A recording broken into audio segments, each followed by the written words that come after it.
Wherever we find ourselves in life, we have the ultimate choice to make at every step that we take. At any moment, we could choose either to take granted what we have, or either we could choose to make the best of what we have. Making the best of what you have is the best decision that you can ever make in any hardship that you face. Make sure that you learn all the way to the top.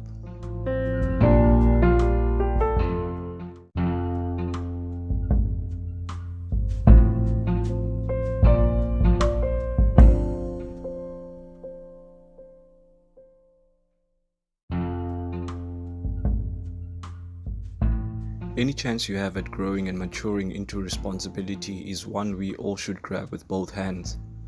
It was evident that my mindset mattered more than anything at the time. How you handle hardship is more important because it builds your character. With the optimism at my disposal, I set out to invite different views and ways of thinking.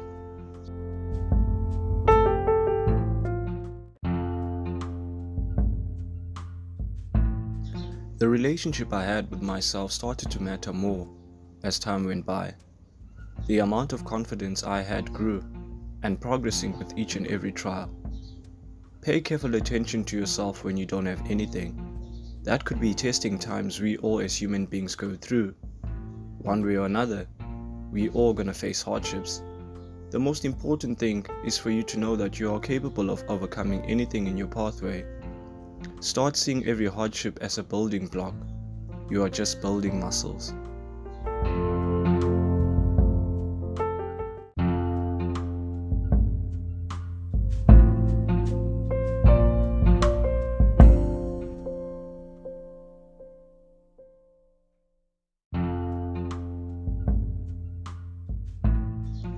Being so faced with hardship, now I could wear my scars proudly.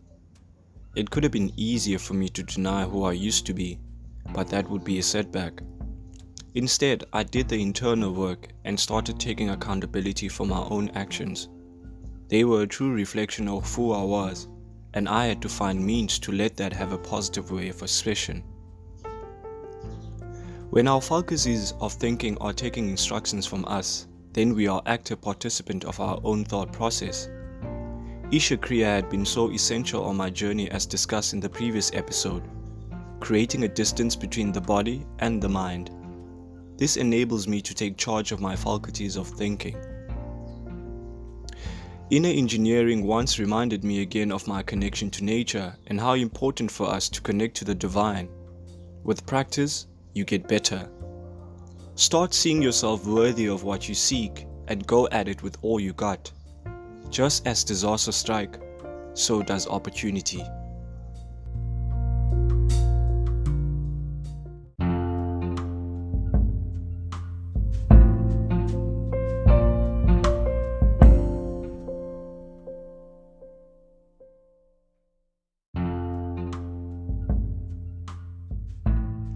I had to shoot my shot. Either I felt sorry for myself, or I took ownership of the situation and acted boldly. This was no time to be faint-hearted. This is a period I saw how important was it to work on my emotional intelligence. Just when you expect some situations to get you down, you instead maneuver yourself through the pain. You use every hardship you face as means to strengthen your own character. Instead of you avoiding things, you acknowledge and face the pain. This emotional period brought awareness to the different states each emotional state brought. Being aware of my own internal drama that I created made me realize how I felt and saw the world.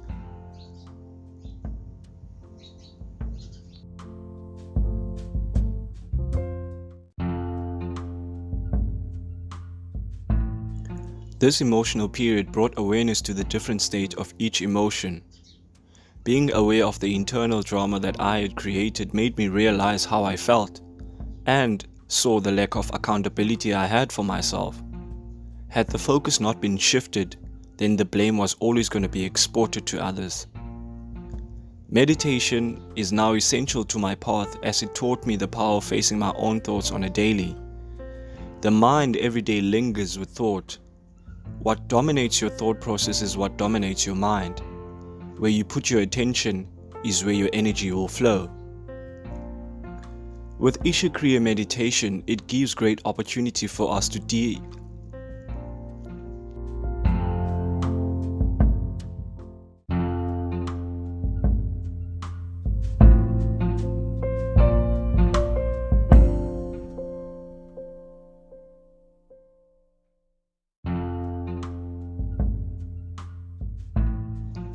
With Isha Kriya meditation, it gives us great opportunity for us to detach ourselves from the thought process and watch without any interference at every thought that crosses the mind.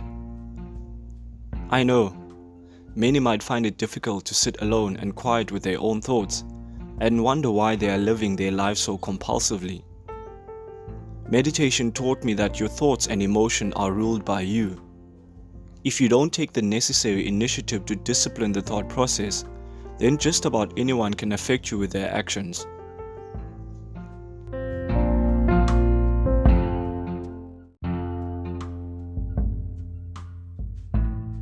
The advantages of living with inner engineering is that you no longer start to see yourself as the problem, but as a tool orientated to uplift and make the human journey as joyful as you can.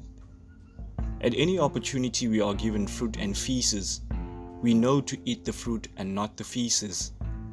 The whole point of your yogic journey is to remember that being human is super. We are all possible of a lot of things.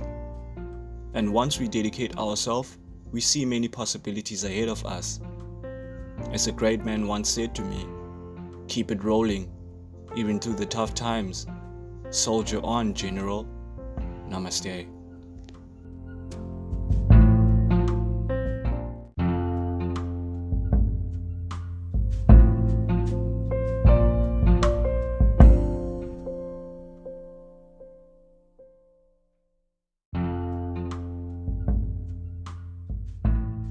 Thank you yet again for joining us for this episode to learn and reflect. Feedback and reviews will be highly appreciated on all the podcast platforms you might be listening on. And until next time, namaste.